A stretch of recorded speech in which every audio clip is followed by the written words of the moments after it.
दोस्तों, अमेरिका के सबसे शक्तिशाली बंकर बस्टर बम भी जिस पहाड़ का एक पत्थर नहीं खिसका पाए, वहां आखिर जमीन के सैकड़ों मीटर नीचे मौत का कौन सा खेल खेला जा रहा है। इराक और सीरिया के न्यूक्लियर रिएक्टरों को रातों रात राख के ढेर में तब्दील करने वाली इजराइल की खूंखार एजेंसी मोसाद ईरान की इन नई सुरंगों के आगे अचानक से इतनी बेबस क्यों नजर आने लग गई है। क्या दुनिया उसी मौत के पहाड़ का खौफ देख रही है जिसने सऊदी अरेबिया के क्राउन प्रिंस मोहम्मद बिन सलमान को अमेरिका से किसी भी कीमत पर न्यूक्लियर चाबी मांगने पर मजबूर कर दिया है। सतह के ऊपर सऊदी अरेबिया का चमकता हुआ विजन 2030 और सतह के नीचे ईरान का सुलगता हुआ पिक एक्स माउंटेन क्या मिडिल ईस्ट को एक ऐसे डूम्सडे टाइमर की तरफ धकेल रहा है जिसका काउंटडाउन स्टार्ट हो चुका है। नमस्कार दोस्तों, मेरा नाम है मुकेश और आज हम ग्लोबल जियोपॉलिटिक्स की उस ग्राउंड दुनिया का दरवाजा खोलने वाले हैं जहां अरबों डॉलर की डील, सीक्रेट न्यूक्लियर प्लांट और मौत के हथियारों का ऐसा नेक्सस तैयार हो रहा है जो कभी भी तीसरे विश्व युद्ध का ट्रिगर बन सकता है। दोस्तों, बात सिर्फ इतनी नहीं है कि कोई देश परमाणु बम बनाना चाहता है, बल्कि बात यह है कि वो इसे दुनिया की नजरों से छिपा करके कैसे बना रहा है। शुरुआत करते हैं दोस्तों उस जगह से जिसने इस वक्त अमेरिका से लेकर के इजराइल और सऊदी अरेबिया की नींद उड़ा रखी है। दोस्तों, ईरान का माउंट कोलांग, जिसे खुफिया दुनिया के अंदर पिक एक्स माउंटेन कहा जाता है, ये कोई आम पहाड़ नहीं है। ये ईरान की नातांज यूरेनियम संवर्धन फैसिलिटी के ठीक बगल में मौजूद एक अभेद्य किला है। इजरायली खुफिया एजेंसी मोसाद और अमेरिकी इंटेलिजेंस के मुताबिक ईरान ने अपने सबसे एडवांस न्यूक्लियर सेंट्रीफ्यूज को इस पहाड़ के नीचे गहरी सुरंगों के जाल के अंदर शिफ्ट कर दिया है। दोस्तों, ये सुरंगें इतनी गहराई के अंदर कंक्रीट और फौलाद से बनाई गई हैं कि अमेरिका का सबसे घातक बंकर बस्टर बम भी वहां तक नहीं पहुंच सकता है। पिछले 15 महीनों से आधी रात को इन साइट्स के ऊपर सीक्रेट ट्रकों की आवाजाही देखी जा रही है। Institute for science and international security की रिपोर्ट साफ बता रही हैं कि ईरान यहां विखंडनीय सामग्री यानी कि वेपन्स ग्रेड यूरेनियम बनाने की एक ऐसी अंडरग्राउंड फैक्ट्री तैयार कर रहा है जिसे मिलिट्री स्ट्राइक से तबाह करना लगभग नामुमकिन है। इजराइल और अमेरिका ने हमेशा ये दावा किया है कि अगर ईरान न्यूक्लियर बॉम्ब के करीब पहुंचा तो वो उसके न्यूक्लियर साइट्स को उड़ा देंगे, लेकिन दोस्तों पिक एक्स माउंटेन ने उनके इस मिलिट्री ऑप्शंस को ही न्यूट्रलाइज कर दिया है। ईरान की इसी अजेय होती ताकत ने मिडिल ईस्ट के शक्ति संतुलन को हिला करके रख दिया है और इसका सबसे ज्यादा असर हुआ है ईरान के सबसे बड़े क्षेत्रीय प्रतिद्वंद्वी सऊदी अरेबिया के ऊपर। दोस्तों, क्राउन प्रिंस मोहम्मद बिन सलमान, जिन्हें दुनिया MBS के नाम से जानती है, उन्होंने साल 2018 के अंदर ही एक इंटरव्यू में बहुत ही साफ शब्दों के अंदर कह दिया था कि सऊदी अरब परमाणु बम नहीं चाहता, लेकिन अगर ईरान ने न्यूक्लियर बम विकसित किया तो हम भी जल्द ही ऐसा करेंगे। और आज जो हम अमेरिका और सऊदी अरेबिया के बीच में ऐतिहासिक सिविल न्यूक्लियर डील देख रहे हैं, वो इसी बयान का प्रैक्टिकल एग्जीक्यूशन है।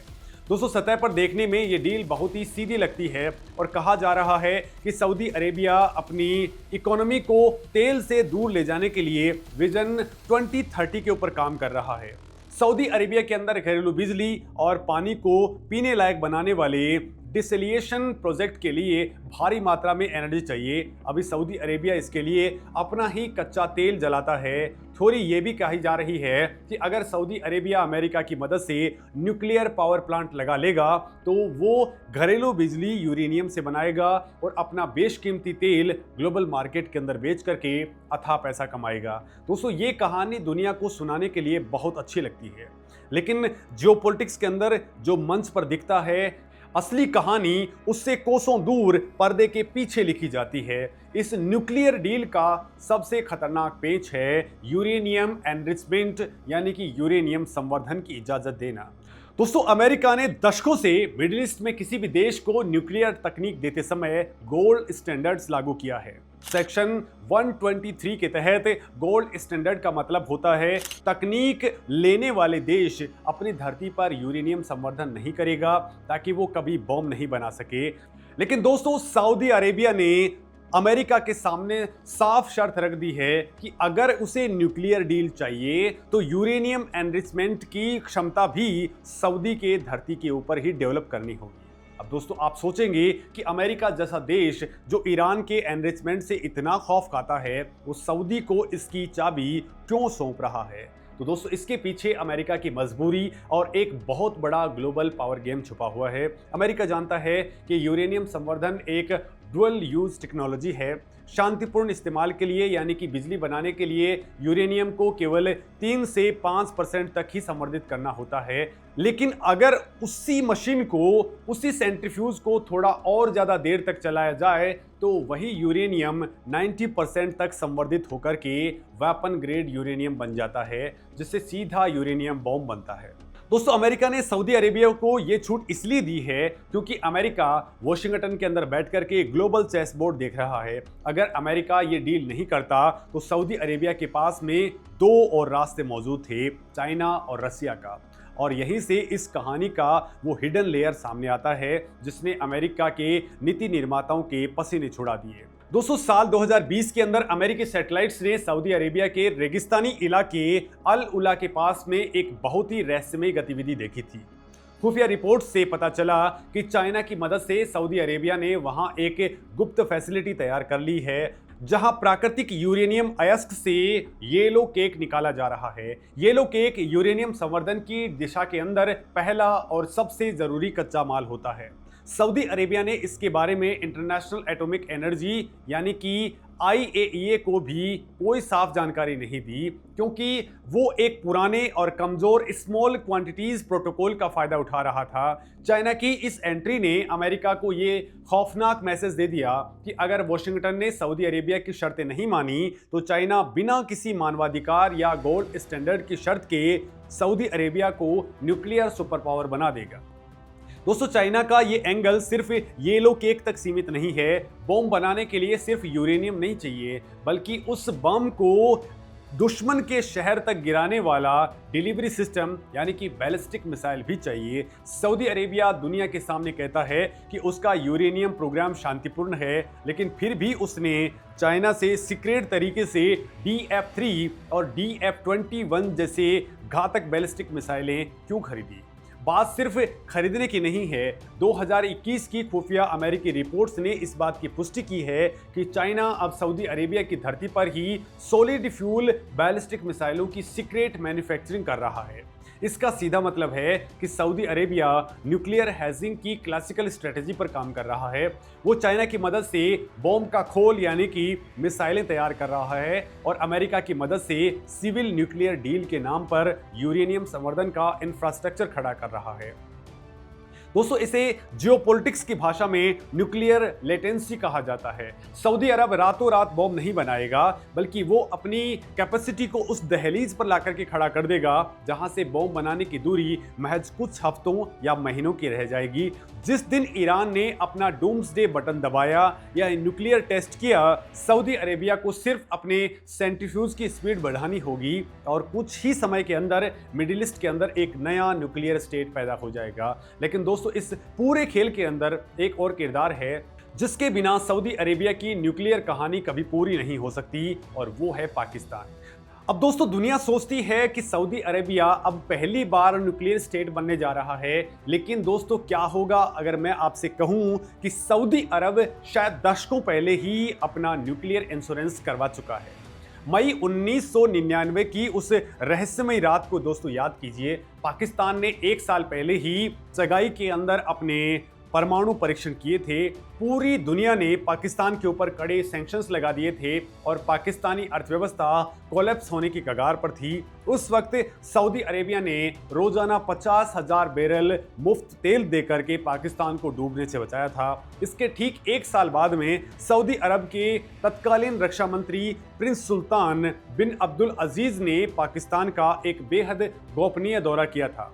दोस्तों इस दौरे में उन्हें इस्लामाबाद के पास में मौजूद कहूता रिसर्च लेबोरेटरीज ले जाया गया था। कहूता वो टॉप सीक्रेट लैब है जहां पाकिस्तानी वैज्ञानिक डॉक्टर AQ खान यूरेनियम संवर्धन किया करते थे। वहां किसी को भी जाना अलाउ नहीं था। लेकिन दोस्तों सऊदी अरब के रक्षा मंत्री को वहां पूरा वीआईपी टूर दिया गया। वेस्टर्न खुफिया एजेंसियों का आज भी ये मानना है कि सऊदी अरेबिया ने पाकिस्तान के परमाणु कार्यक्रम को भारी वित्तीय मदद दी थी और इसके बदले में दोनों देशों के बीच में एक बॉम्ब ऑन डिमांड का सीक्रेट एग्रीमेंट भी हुआ था। यानी अगर सऊदी अरेबिया पर कभी अस्तित्व का संकट आया तो पाकिस्तान रातों रात अपने न्यूक्लियर वॉरहेड सऊदी अरेबिया को ट्रांसफर कर देगा। तो फिर दोस्तों सवाल ये उठता है कि अगर सऊदी के पास में पाकिस्तान का बैकअप है तो वो खुद अपनी धरती के ऊपर यूरेनियम एनरिचमेंट के लिए क्यों तड़प रहा है। तो दोस्तों इसका जवाब ग्लोबल जियोपॉलिटिक्स के बदलते हुए समीकरणों के अंदर छुपा हुआ है। सऊदी अरेबिया के प्रिंस MBS बहुत अच्छे तरीके से जानते हैं कि आज के दौर में उधार की सुरक्षा पर भरोसा नहीं किया जा सकता। पाकिस्तान आज खुद भयंकर आर्थिक और राजनीतिक अस्थिरता से गुजर रहा है। FATF और IMF की तलवार हमेशा पाकिस्तान की गर्दन पर लटकी रहती है। ऐसे में अगर सऊदी अरेबिया को ज़रूरत पड़ी तो कोई गारंटी नहीं कि पाकिस्तान अंतर्राष्ट्रीय दबाव झेल करके सऊदी को बॉम्ब दे पाएगा। लिहाजा सऊदी अरेबिया अब किसी और पर डिपेंडेंट रहने के बजाय अपनी खुद की रणनीतिक स्वायत्ता और आत्मनिर्भर तकनीक कैपेबिलिटी को डेवलप कर रहा है। वो अमेरिका से न्यूक्लियर रिएक्टर ले रहा है, लेकिन साथ ही वो ये भी सुनिश्चित कर रहा है कि न्यूक्लियर फ्यूल का कंट्रोल उसके हाथ में होना चाहिए। अब दोस्तों जरा इस पहेली का एक और बहुत डार्क और हिडन हिस्सा समझिए जो इजराइल से जुड़ा हुआ है। मिडिल ईस्ट के अंदर एक अलिखित लेकिन बेहद सख्त कानून चलता है जिसे बिगिन डॉक्ट्रिन कहा जाता है। दोस्तों 1981 के अंदर इजराइल के प्रधानमंत्री बेनाकेम बिगिन ने यह नीति बनाई थी कि इजराइल अपने पड़ोस में किसी भी देश को परमाणु हथियार हासिल करने नहीं देगा। दोस्तों इसी डॉक्ट्रिन के तहत इजराइल ने इराक के ओसिराक रिएक्टर के ऊपर बमबारी की थी और 2007 के अंदर सीरिया के अल किबार रिएक्टर को रातों रात मलबे के ढेर में तब्दील कर दिया था। तो फिर आज जब सऊदी अरेबिया यूरेनियम संवर्धन की बात कर रहा है तो इजराइल की खूंखार मोसाद और इजरायली सरकार उस तरह से चीख पुकार क्यों नहीं मचा रही है जैसे वो ईरान के सामने मचाती है। क्या इजराइल अचानक अंधा हो गया है? तो ऐसा बिल्कुल नहीं है। इजराइल बहुत ही कैलकुलेटेड और खतरनाक ग्रैंड बार्गेन का हिस्सा बन रहा है। इजराइल का सबसे बड़ा और इकलौता अस्तित्वगत दुश्मन ईरान है। दोस्तों इजराइल ये समझ चुका है कि वो अकेले ईरान के पिक एक्स माउंटेन और अंडरग्राउंड न्यूक्लियर फैसिलिटीज को तबाह नहीं कर सकता। उसे अरब दुनिया के सबसे ताकतवर सुन्नी देश सऊदी अरेबिया का साथ चाहिए। अमेरिका, इजराइल और सऊदी अरेबिया के बीच में एक बहुत बड़ी बैक चैनल डिप्लोमेसी चल रही है जिसे अब्राहम अकॉर्ड 2.0 का नाम दिया जा रहा है। दोस्तों इजराइल ने अमेरिका को साफ कर दिया है कि वो सऊदी के न्यूक्लियर प्रोग्राम के ऊपर तब तक आंखें मूंदे रखेगा जब तक उसकी 3 रेड लाइन क्रॉस नहीं हो जाती हैं। पहली लाइन है यूरेनियम संवर्धन का पूरा कंट्रोल अमेरिकी वैज्ञानिकों के हाथ में होना चाहिए। सऊदी अरेबिया को इसका ब्लैक बॉक्स नहीं मिलना चाहिए। दूसरी रेड लाइन है एनरिचमेंट का लेवल किसी भी कीमत पर 3 से 5% से ऊपर नहीं जाना चाहिए। और तीसरी सबसे बड़ी शर्त, इसके बदले में सऊदी अरेबिया को इजराइल के साथ में राजनयिक संबंध बहाल करने होंगे और उसे एक वैध राष्ट्र के रूप में मान्यता देनी होगी। इजराइल एक बहुत बड़ा रिस्क ले रहा है। वो सोच रहा है कि सऊदी अरेबिया को न्यूक्लियर छूट देकर के वो रियाद को अपने पाले में ले लेगा और फिर दोनों मिलकर के ईरान का खात्मा करेंगे। लेकिन इजरायली खुफिया एजेंसी मोसाद के अंदर भी एक धड़ा है जो मानता है कि ये इजराइल की सबसे बड़ी भूल साबित हो सकती है। आज MBS इजराइल से बात कर रहे हैं, लेकिन अगर 10 या 20 साल बाद सऊदी अरेबिया के अंदर सत्ता बदल गई और कोई कट्टरपंथी शासन आ गया तो यही अमेरिकी न्यूक्लियर प्लांट रातों रात इजराइल के लिए मौत का फरमान बन जाएंगे। लेकिन दोस्तों इस पूरी ग्लोबल पावर पॉलिटिक्स के अंदर भारत कहाँ खड़ा है? दोस्तों मिडिल ईस्ट की ये न्यूक्लियर रेस भारत के लिए सिर्फ कोई विदेशी खबर नहीं है, बल्कि ये सीधे तौर पर भारत की नेशनल सिक्योरिटी, इकोनॉमी और ग्लोबल पोजीशनिंग के ऊपर असर डालती है। भारत की रणनीतिक सोच और मोदी सरकार की फॉरेन पॉलिसी को अगर आप ध्यान से डिकोड करेंगे तो आपको समझ में आएगा कि भारत कितनी कुशलता से इस न्यूक्लियर माइनफील्ड के अंदर नेविगेट कर रहा है। आज भारत की ऊर्जा सुरक्षा का लगभग 50% हिस्सा मिडिल ईस्ट से आता है। 90 लाख से ज्यादा भारतीय इस क्षेत्र के अंदर काम करते हैं, जो हर साल अरबों डॉलर का रेमिटेंस भारत भेजते हैं। अगर ईरान और सऊदी अरब के बीच में परमाणु हथियारों की होड़ मचती है या इजराइल ईरान के ऊपर मिलिट्री स्ट्राइक्स और करता है, तो पर्शियन गल्फ और स्ट्रेट ऑफ हॉर्मुज रातों रात ब्लॉक हो जाएंगे। कच्चे तेल की कीमतें आसमान छूने लगेंगी, जिसका सीधा असर भारत की इकोनॉमी और आम आदमी की जेब पर पड़ेगा।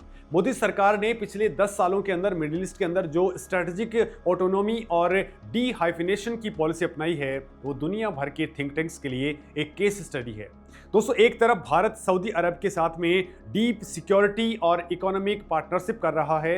भारत और सऊदी के बीच में जॉइंट मिलिट्री एक्सरसाइजेस हो रही हैं और India middle east Europe corridor यानी कि आईमैक जैसे मेगा प्रोजेक्ट के ऊपर काम चल रहा है, जो चाइना की BRI को सीधा काउंटर करता है। दूसरी तरफ भारत ईरान के साथ भी अपने ऐतिहासिक संबंध बनाए हुए है। चाबार पोर्ट को 10 साल के लीज पर लेकर के भारत सेंट्रल एशिया तक अपनी सीधी पहुंच बना रहा है, जो पाकिस्तान और चाइना के ग्वादर पोर्ट को सीधा बाईपास करता है।